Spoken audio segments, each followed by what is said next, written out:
Berhati-hatilah saat memilih pasangan, jangan terpengaruh dari fisik atau finansial.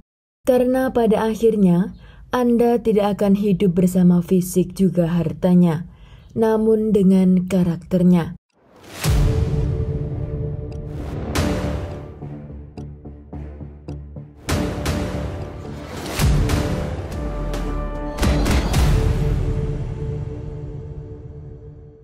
Tina Nas, seorang wanita yang berusia 32 tahun, dia adalah ibu dari 2 orang anak.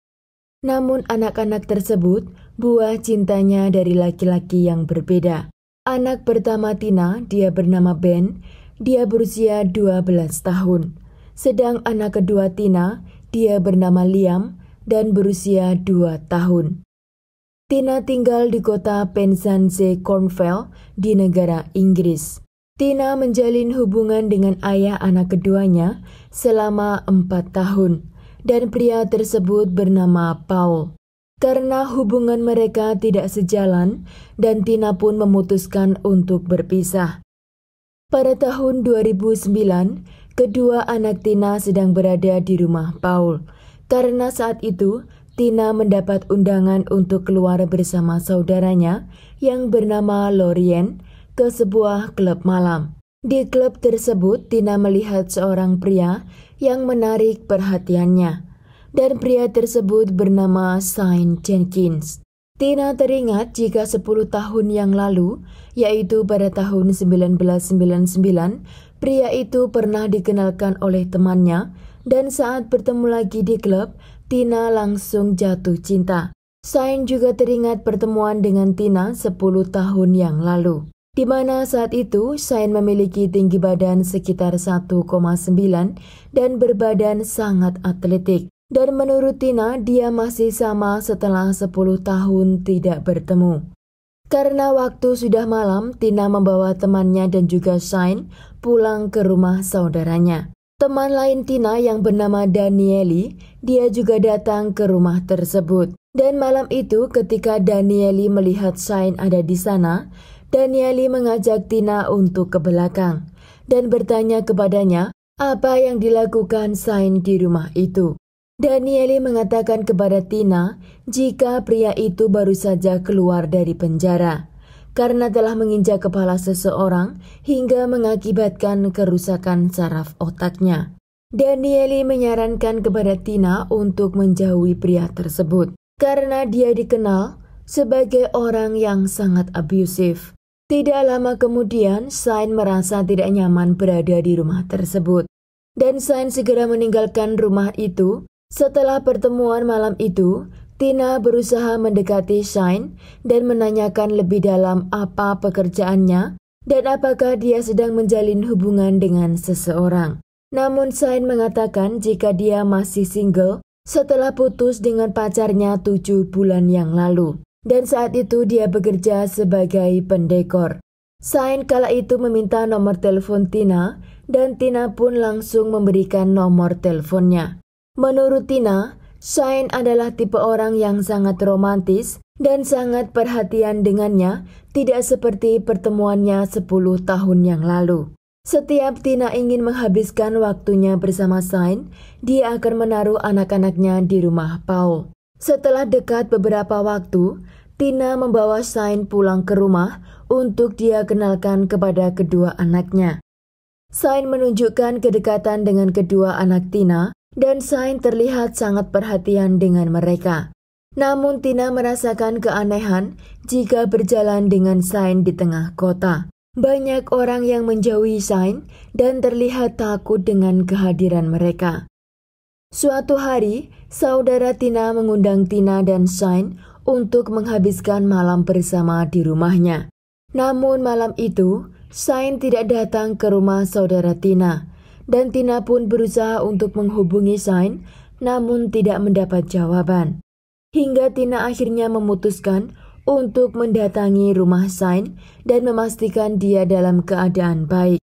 Setelah Tina sampai di apartemen Shane, Tina melihat jika Shane sedang menggelar pesta di rumahnya, berdansa dan minum bersama gadis-gadis muda.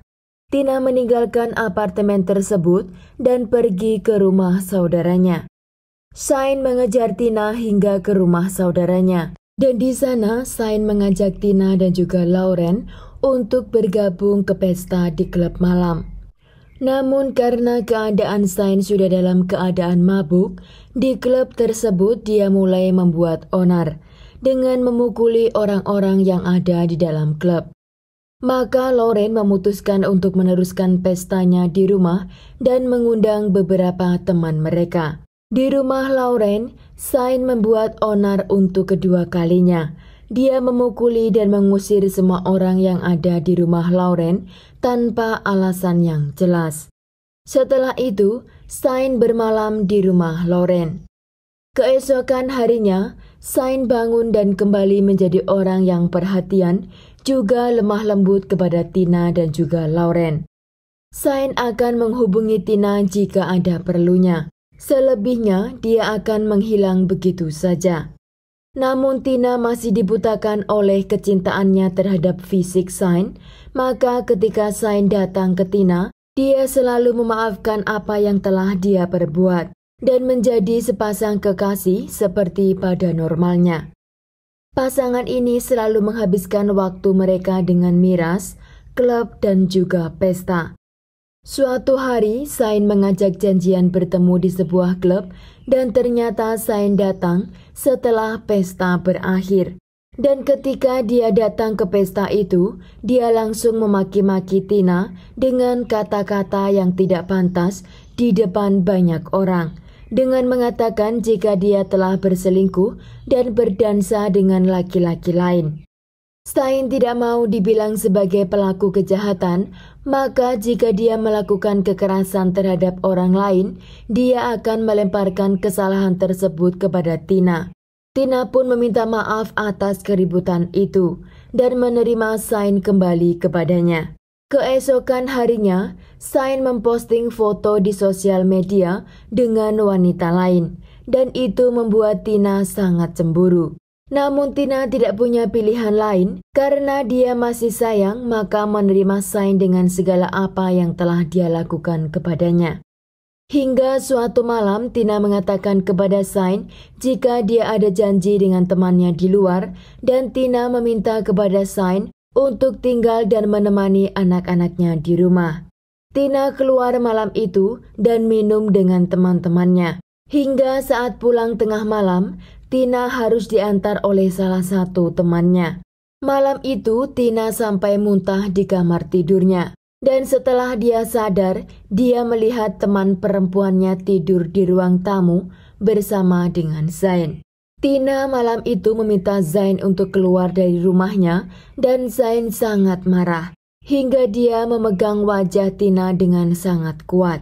Teman Tina melihat kejadian tersebut, dia langsung melarikan diri keluar rumah. Zain mencengkeram wajah Tina dengan jari jemarinya dan langsung meninggalkan rumah tersebut. Tina menjerit sekuat tenaga hingga suaranya terdengar oleh tetangga. Tetangganya datang dan mengambil anak-anak Tina ke rumahnya dan dia segera memanggil bantuan darurat untuk menyelamatkan wajah Tina. Tina dilarikan ke rumah sakit dan polisi mencari keberadaan Zain. Di ruang interogasi, Zain mengatakan jika dia tidak melakukan hal tersebut dan Zain kala itu langsung dibebaskan. Setelah Tina menjalani perawatan dan keadaannya sudah membaik, Zain berusaha membujuk Tina agar dia menerimanya kembali. Dan dia akan berjanji menjadi orang yang lebih baik. Tina pun yang masih dibutakan oleh cinta, dia pun masih menerima Zain ke pelukannya. Saat mereka sedang berdua dan Tina menanyakan kepadanya kenapa dia harus melakukan kekerasan itu di wajahnya, Zain masih menyalahkan Tina dengan mengatakan jika saja dia tidak keluar malam itu dengan teman-temannya, maka semua itu tidak akan terjadi. Apapun itu, Zain akan menyalahkan Tina. Dengan kemarahannya, dia langsung hilang kendali dan mencekik leher Tina hingga dia tidak sadarkan diri. Anak pertama Tina menjerit ketakutan melihat ibunya di tangan Zain dan tidak lama kemudian ada seseorang mengetuk pintu rumah Tina. Dan itu adalah polisi karena tetangga sebelah melaporkan teriakan anak Tina. Saat polisi menggiring Zain ke kantor polisi, Tina menanyakan untuk kesekian kalinya kepada Zain jika dia mau kembali menjalin hubungan dengannya, layaknya seperti keluarga. Zain sambil berjalan menuju mobil polisi, dia menganggukkan kepalanya, bertanda dia mau menerima Tina kembali.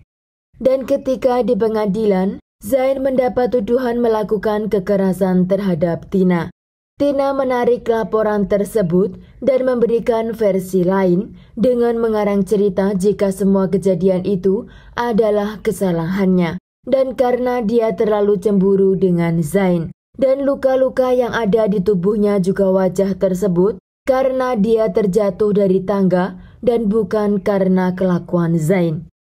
Hakim yang sangat terkejut mendengar pengakuan Tina, tetapi karena semua keputusan di pengadilan diambil berdasarkan bukti dan saksi, maka pengadilan membebaskan Zain dari jeratan hukum. Zain setelah keluar dari pengadilan, dia tinggal bersama Tina selama beberapa hari.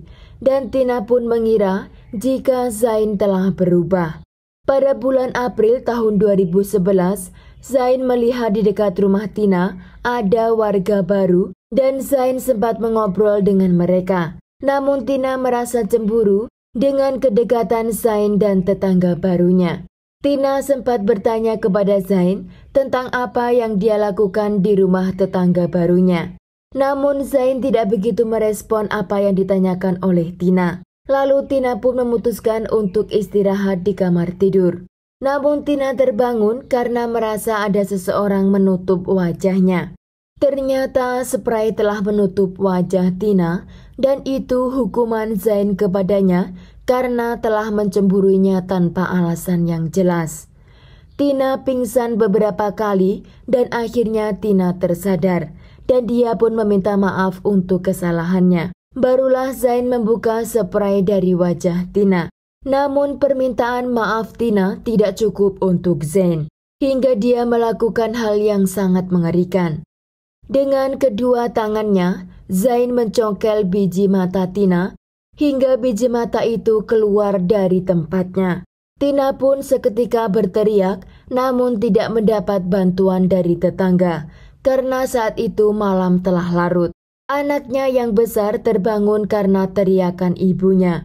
Dan dia lari ke kamar ibunya dan memeluk ibunya di kamar tidur. Zain masih menyalahkan Tina atas apa yang terjadi. Tina pun meminta maaf untuk yang kesekian kalinya. Dan Tina memohon kepada Zain untuk mengizinkan dia keluar dari rumah tersebut dengan membawa kedua anaknya. Tina merasakan kepanasan dan kesakitan di area wajahnya. Setelah dia sadar bahwa biji matanya telah keluar dan menggantung di pipi, Tina muntah seketika. Zain membawa Tina ke kamar mandi dan memasukkan Tina di bak mandi dengan air dingin. Tina saat itu dalam keadaan tidak berpakaian dan kesakitan, dia juga kehilangan penglihatannya. Tidak lama kemudian Tina mendengar Zain tertidur hingga mengorok di kamar tidur. Keadaan itu dia akan gunakan untuk membawa kedua anaknya keluar dari rumah tersebut. Namun setelah di depan pintu, dia baru sadar jika Zain mengunci semua pintu rumahnya. Setelah jam 7 pagi, Zain terbangun dan membelai pipi Tina. Dan di sana dia masih menyalahkan Tina atas apa yang terjadi. Tina memohon kepada Zain agar memanggil ambulan. Selama 12 jam, Tina dalam keadaan buta dengan biji mata menggantung di pipinya.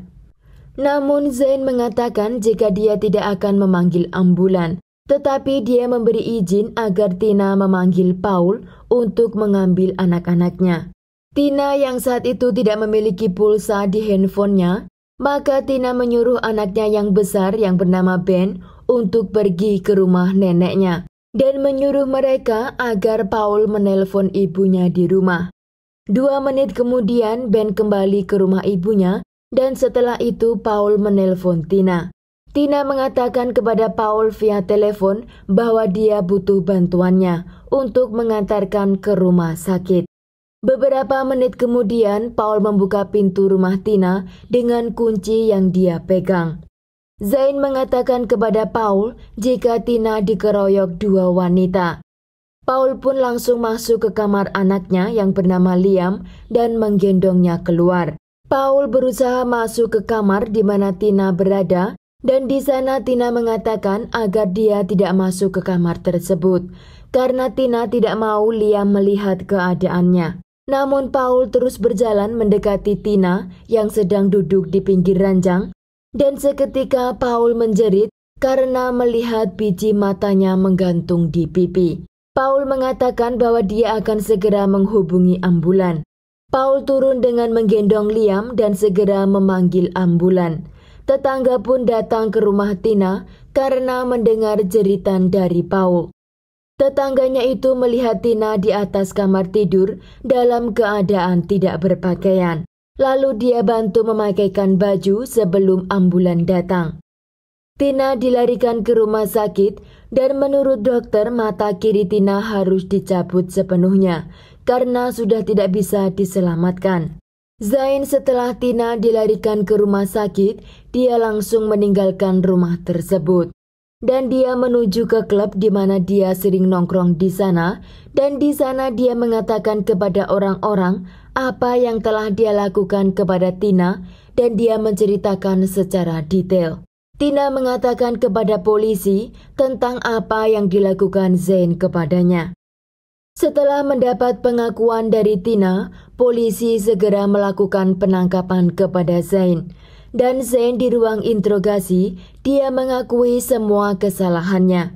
Kala itu Zain juga dikirim ke sebuah rumah sakit jiwa untuk dilakukan tes kejiwaan. Dan di sana dia diagnosis menderita gangguan delusi. Dari apa yang dilakukan Zain kepada Tina, akhirnya Zain dijatuhi hukuman seumur hidup. Tina setelah menjalani perawatan, dia menulis buku tentang cerita hidupnya. Menurut Tina, hal yang sangat menyakitkan dari kejadian itu, di mana dia tidak bisa melihat anak-anaknya tumbuh besar. Dan dalam buku tersebut, dia juga memberikan peringatan kepada wanita-wanita lain di luar sana, agar tidak mempertahankan hubungannya dengan seseorang yang abusive juga temperamen, karena hanya fisik atau perasaan cinta. Karena jika sudah terjadi sesuatu seperti yang dia alami, penyesalan tiada arti. Sekian kasus hari ini, jangan lupa tinggalkan like dan komen. Jika Anda tidak keberatan, klik tombol subscribe untuk mendukung channel kami. Terima kasih saya ucapkan kepada Anda para subscribers. Sekian, sampai jumpa di kasus berikutnya.